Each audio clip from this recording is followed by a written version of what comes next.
Hello दोस्तों, कैसे हैं आप लोग। आज की कहानी बहुत ही इंटरेस्टिंग होने वाली है, तो हमारे साथ अंत तक जरूर बने रहें। और कहानी अगर पसंद आए तो एक लाइक जरूर करें। अरे किसकी बात कर रहे हो? वह तो मेरा दर्द कैसे समझेगी। वह पराया खून है, हमेशा पराया ही रहेगा। अपनी सास आरती जी के कमरे के पास से गुजरते हुए रेशमा को यह शब्द सुनाई दे रहे थे जो वे अपने बेटे देवांश से कह रही थी। हालांकि देवांश अपनी माँ की बातों का विरोध कर रहा था। तुम हमेशा रेशमा को पराया क्यों समझती हो माँ? वह भी तो इसी घर की सदस्य है ना। पता नहीं क्यों तुम उसके पीछे पड़ी रहती हो। तुम क्या जानो, माँ बेटे के बीच जो सहज अनमोल रिश्ता होता है उसकी जगह बहू नहीं ले सकती। तुम हमारे अपने खून हो, वह तो पराया खून है। पराया कभी अपने नहीं हो सकते। रेशमा का मन हुआ कि वह उनसे पूछे कि पिछले 5-6 सालों से उसकी निश्चल सेवा और प्यार में ऐसी क्या कमी रह गई थी कि वे आज भी उसे पराई ही समझती हैं। लेकिन मजबूर थी, चाह कर भी वह उनके साथ कभी सख्ती नहीं बरत सकी। आरती जी को जब भी किसी सलाह की जरूरत होती तो वे अपने दोनों बेटों देवांश और आशीष को बुलाती। गलती से भी अपनी दोनों बहुओं को उसमें शामिल न करती। उनके दोनों बेटे शादीशुदा थे और दोनों जल निगम में कार्यरत थे। रेशमा का दिल हमेशा अपनी सास के भावात्मक सहारे और प्यार के लिए तरसता था, लेकिन प्यार के बदले में सास के ताने और कठोर शब्द उसके दिल को चुभते थे। उसे समझ नहीं आता था कि वह सास से क्या कहे, उन्हें कैसे समझाए। उनके व्यवहार से वह नाराज होकर मायके चली जाती थी, लेकिन मायके में भी कितने दिन तक रह पाती। बेटियां आज भी बोझ ही समझे आती हैं। मायके में भी खुशियों का कोई भंडार नहीं था। जब वह 12 साल की थी तभी उसके पिता की मृत्यु हो गई। इकलौते भाई लवकुश की शादी हो गई। उसके बाद उसे दादा दादी के पास भेज दिया गया, क्योंकि भाभी नहीं चाहती थी कि वह उसके साथ रहे। जब थोड़ी और बड़ी हुई तो हॉस्टल में डाल दी गई। बीकॉम पास करते ही उसकी शादी हो गई। माँ बाप का प्यार तो उसे कभी मिला ही नहीं। शादी के बाद उसे अपनी सास का अपने बेटों के प्रति उमड़ता प्यार देखकर बहुत अच्छा लगा था। उसे वे अपनी माँ के प्यार की प्रतिमूर्ति लगी और उनका प्यार पाने की हर संभव कोशिश की, लेकिन न जाने क्यों वे कभी भी उसे अपने बेटे बेटियों की तरह स्वीकार नहीं कर पाई। उन्हें केवल अपने खून पर भरोसा था। उन्हें लगता था कि एक माँ के दिल का दर्द उसके बेटों से ज्यादा कोई नहीं समझ सकता। जब भी वे किसी परेशानी में होती तो अपने बेटों से ही अपना दर्द साझा करती। उनकी बहू हमेशा उनके लिए एक अजनबी सी रहती थी, जिससे वे बस काम लेती, लेकिन कभी अपने दिल के करीब नहीं आने देती। उनकी 2 बेटियां भी थी जो अलग अलग शहरों में रहती थीं। जब भी वे आती अपनी माँ से मीठी मीठी बातें करके उनसे बहुत प्यार जताती थी। निशा अपनी माँ की कुछ ज्यादा ही लाडली थी, इसलिए वह उनका दिमाग ज्यादा चाटती थी। माँ आपकी जगह कौन ले सकता है? आप हैं तो हमारा मायका है। आपके बाद हमें इतना प्यार कौन देगा? मैं हमेशा यही चाहती हूँ कि आपका प्यार, स्नेह और आशीर्वाद हम बहनों पर हमेशा बना रहे। मैं अपने घर में जरूर रहती हूँ, लेकिन हमेशा आपकी चिंता करती हूँ। तुम कितनी दुबली हो गई हो, अपना ख्याल रखना। आजकल तो बहुएं अपनी सास को घर में रहने दें, यही बड़ी बात है। उन्हें माँ मानना तो दूर की बात है, आदि आदि। इस तरह वह माँ के दिल में बहू के प्रति नफरत भर कर चली जाती और रेशमा को माँ का ख्याल रखने की खूब नसीहत देती। आरती जी को लगता कि उनकी दोनों बेटियां ही उनका सबसे ज्यादा ख्याल रखती हैं। बहू तो सिर्फ अपना फर्ज निभाती है, इसलिए वे हर सुख दुख में बहुओं को नजरअंदाज कर बेटियों को तरजीह देती। माँ की ममता का अर्थ तो हम सभी जानते हैं, यही न कि एक माँ का अपने बच्चों के प्रति स्नेह होता है। पर बहुत सारे लोगों को लगता होगा प्यार, मोहब्बत और ममता में क्या अंतर है। मैं तो कहूँगा अंतर तो कुछ नहीं, पर जो स्नेह माँ अपनी ममता के भाव से जाहिर करती है वह दूसरा कोई नहीं कर पाता। प्यार मोहब्बत तो सब करते हैं, पिता से लेकर प्रेमी या प्रेसी तक, पर इनमें वह माँ वाला स्नेह नहीं होता। यह भी सच है कि माँ अपने बच्चों के लिए प्यार अनमोल होता है। खासकर बेटी संग का रिश्ता बहुत खूबसूरत होता है। माँ बेटी में अपने बचपन को देखती है, वह अपने सपने बेटे बेटियों के जरिए पूरा करने की चाह रखती है। उम्र बढ़ने के साथ माँ और बेटी का रिश्ता सहेलियों जैसा हो जाता है। माँ अपने बच्चों को हर खुशी देना चाहती है, तो वहीं बेटी भी माँ से अपने दिल की हर बात शेयर करती है।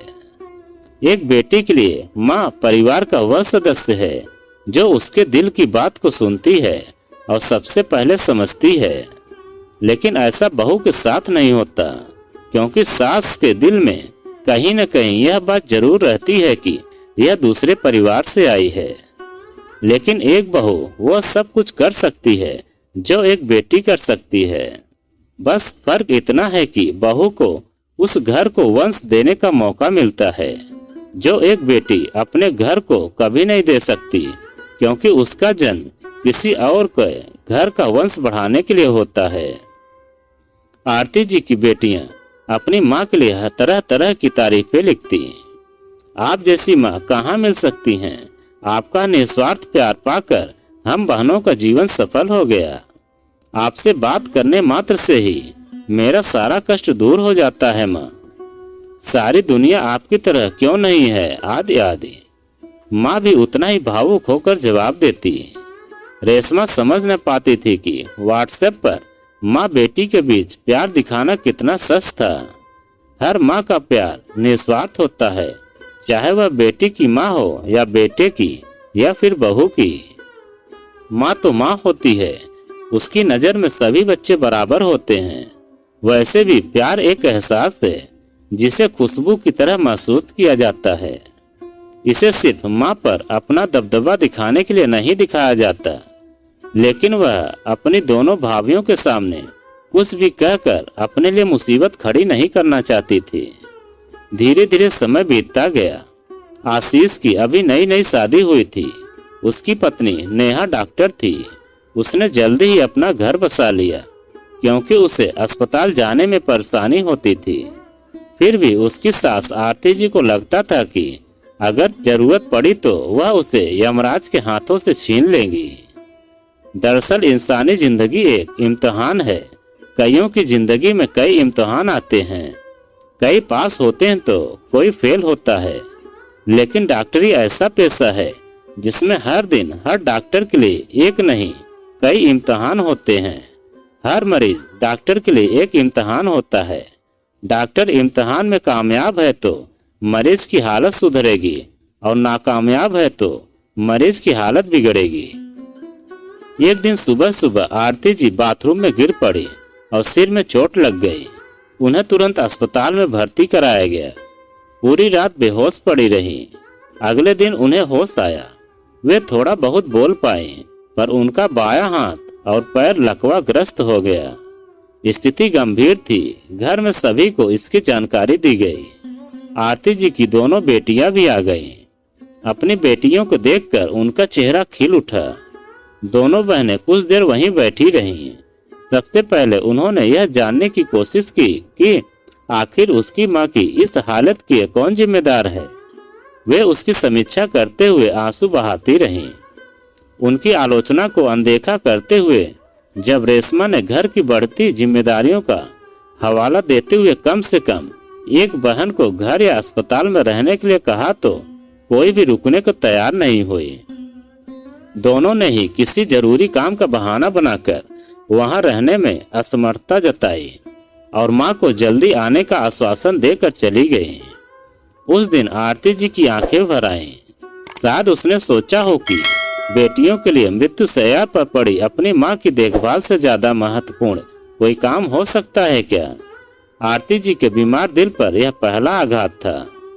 छोटी बहू नेहा डॉक्टर थी, इसलिए आसानी से उनके इलाज की सारी व्यवस्था अच्छे ढंग से कर दी गई। पर उनके पास भी इतना समय नहीं था कि आरती जी के पास कुछ देर बैठ सके। उनकी देखभाल और उनके पास रहने की सारी जिम्मेदारी रेशमा पर आ गई थी। समय के साथ पेरेंट्स बूढ़े हो जाते हैं और उन्हें अपने बच्चों की जरूरत होती है। जिस तरह बचपन में माँ बाप अपने बच्चों की परवरिश करते हैं, उसी तरह बच्चों को भी अपने माँ बाप को उनके बुढ़ापे में संभालना चाहिए। लेकिन बड़े होने पर ये बच्चे सब भूल जाते हैं। कुछ दिन अस्पताल में रहने के बाद आरती जी ठीक होकर घर आ गई थी। रेशमा ने उनकी देखभाल में दिन रात एक कर दिया था। एक्सरसाइज कराने में वह मदद करती थी, जिससे वे तेजी से ठीक हो रही थी। काम इतना बढ़ गया था कि उसे हर पल किसी अपने की जरूरत महसूस होती थी।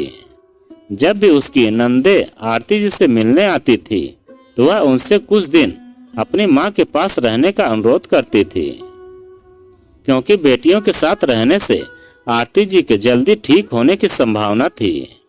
इससे उसे कुछ मदद भी मिल जाती, लेकिन दोनों बहनें कोई न कोई बहाना बनाकर चली जाती थी। आरती जी भी चाहती थी कि ऐसे मुश्किल समय में उन्हें अपने बेटियों का साथ मिले और वे अपना दर्द उनसे साझा कर सकें। एक दिन उन्होंने खुद ही छोटी बेटी से कहा, बेटी कुछ दिन मेरे पास ही रहो। तुम दोनों बहनों से ज्यादा मेरे करीब और कौन है जो मेरा दुख दर्द समझ सके। यह बोलते बोलते उनका गला भर आया और वे सिसकियां भरने लगी। हाँ माँ, क्या यह कहने की बात है? एक माँ अपनी बेटियों से ज्यादा किसी के करीब नहीं हो सकती, पर क्या करूँ माँ, बच्चों के स्कूल खुल गए हैं, वरना मैं खुद ही तुम्हारे पास रहने को बेचैन रहती हूँ। यह कहकर वह घर की जिम्मेदारी गिनाते हुए चली गई। आरती जी के बीमार दिल पर यह दूसरा झटका था। रेशमा को हैरानी हुई कि वह आरती जी की बेटी नहीं थी, पर इतने दिनों के साथ रहने के कारण वह उनसे इतना जुड़ गई थी कि वह उन्हें दर्द में देख नहीं सकती थी और उन्हें सांत्वना देने की पूरी कोशिश करती थी। आरती जी अब पूरी तरह से अपनी बहू रेशमा पर निर्भर थी। उनकी गंभीर हालत में भी उनके बच्चों के पास उनके लिए समय नहीं था। उनकी बहू, जिसे वे हमेशा एक अजनबी की तरह समझती थी, अब उन लोगों से भी ज्यादा उसका ख्याल रख रही थी जिन्हें वे अपना नहीं मानती थी। रेशमा के प्रयासों से वे धीरे धीरे ठीक हो रही थी। 1 महीने के भीतर ही वे अपने पैरों पर खड़ी होने लगी और चलने लगी। आज उन्हें किसी के सहारे की जरूरत नहीं थी। आरती जी उसी बहू के सहारे जिंदा थी जिसका वे अक्सर तिरस्कार किया करती थी। आरती जी को अब समझ आ गया था कि बहू भी बेटी हो सकती है। अगर उसको प्यार, दुलार और स्नेह किया जाए तो वह एक बेटी होने का फर्ज जरूर निभाती है। आरती जी ने अपने बहू को आवाज दी, रेशमा बेटी। जी मम्मी, अभी आई। जब रेशमा आती है तो आरती जी उससे कहती हैं कि बेटी, मुझे माफ कर दे, मैंने तुम्हें हमेशा नीचा दिखाया और तुम्हें कभी भी इज्जत नहीं दी। आज मुझे पता चला कि बहू भी बेटी से कम नहीं होती और कैसा जमाना आ गया है। जिस माँ बाप के सहारे बच्चे बड़े होते हैं, उसी को अंत में बेसहारा कर देते हैं। यह कहकर रेशमा को गले से लगा ली और उनकी आंखों से आंसू टपकने लगे। इस तरह से कहानी का एक सुखद अंत हुआ। तो दोस्तों, यह कहानी आपको कैसी लगी कमेंट में लिखकर हमें जरूर बताएं। और आप अगर हमारे चैनल पर नए हैं तो प्लीज चैनल को सब्सक्राइब करें और वीडियो को एक लाइक जरूर करें।